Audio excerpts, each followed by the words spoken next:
Hello and welcome to view point. మనలో చాలామంది రోజు మల్టీవిటమిన్స్ కానీ లేదా ఇతర సప్లిమెంట్స్ని వాడుతూ ఉంటాం. అంటే ఏదో ఒక వంకని, ఏదో ఒక ప్రాబ్లం సాల్వ్ అవుతుందని, ఆరోగ్యాన్ని కాపాడుకోవడానికి ఇది ఒక మంచి మార్గం అని కూడా చాలామంది ఆలోచిస్తూ ఉంటారు.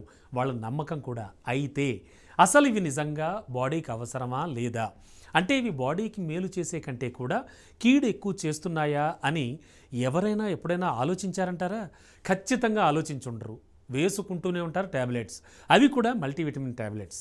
ముఖ్యంగా మన లివర్ కానీ అలాగే కిడ్నీస్పై వీటి ప్రభావం అసలు ఎలా ఉంటుందో తెలుసుకోవడం అనేది చాలా చాలా ముఖ్యం అని చెప్పేసి స్పెషలిస్టులు డాక్టర్స్ చెప్తూ ఉన్నారు.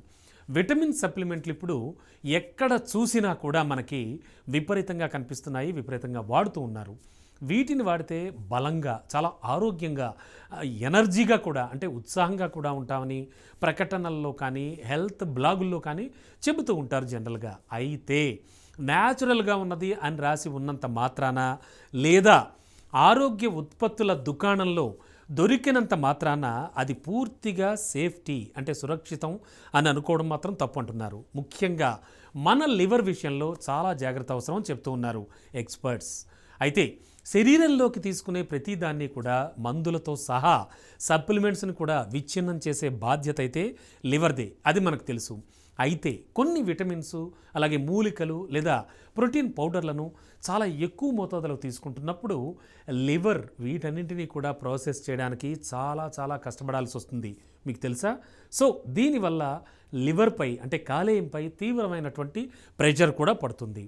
అండ్ గ్రీన్ టీ ఎక్స్ట్రాక్ట్ లేదా అధిక మోతాదులో విటమిన్ ఏ లాంటి కొన్ని సప్లిమెంట్స్ లివర్ వాపుకు కూడా, అంటే లివర్ ఇన్ఫ్లమేషన్ లేదా అరుదైన సందర్భాల్లో కాలేయ వైఫల్యానికి కూడా, అంటే లివర్ ఫెయిల్యూర్ కూడా కారణమవుతాయని కొన్ని అధ్యయనాలు అయితే చెబుతూ వస్తున్నాయి.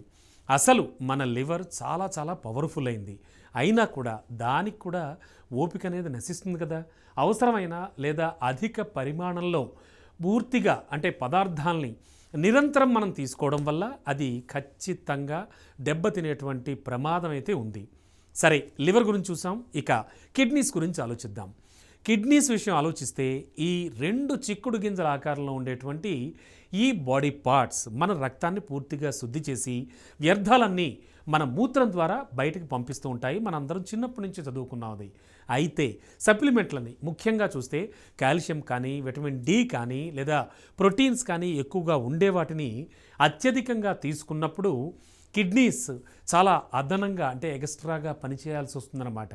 సో కాలక్రమేణా, అంటే విటమిన్స్ తీసుకుంటున్న కొద్దీ మూత్రపిండాల్లో రాళ్ళు ఏర్పడడానికి కానీ, లేదా ఈ కిడ్నీస్ దెబ్బ తినడానికి కూడా ఈ విషయం దారితీస్తుంది. అయితే ఇప్పటికే మూత్రపిండాల సమస్యలు ఉన్నవాళ్ళు కానీ మరింత ప్రమాదంలో ఉంటారన్నమాట ఈ సప్లిమెంట్స్ రెగ్యులర్గా తీసుకోవడం వల్ల. చాలామంది అయితే తమ ఆరోగ్యాన్ని మెరుగుపరచుకోవడానికి ఎక్కువగా ట్రై చేస్తూ వైద్యుడు ఇచ్చినటువంటి ఆ ప్రిస్క్రిప్షన్ లేకుండానే కొన్ని మాత్రలు కానీ పౌడర్లతో కానీ తెలియకుండానే వాళ్ళ ఆరోగ్య పరిస్థితిని మరింత దిగజార్చుకుంటున్నారన్నమాట.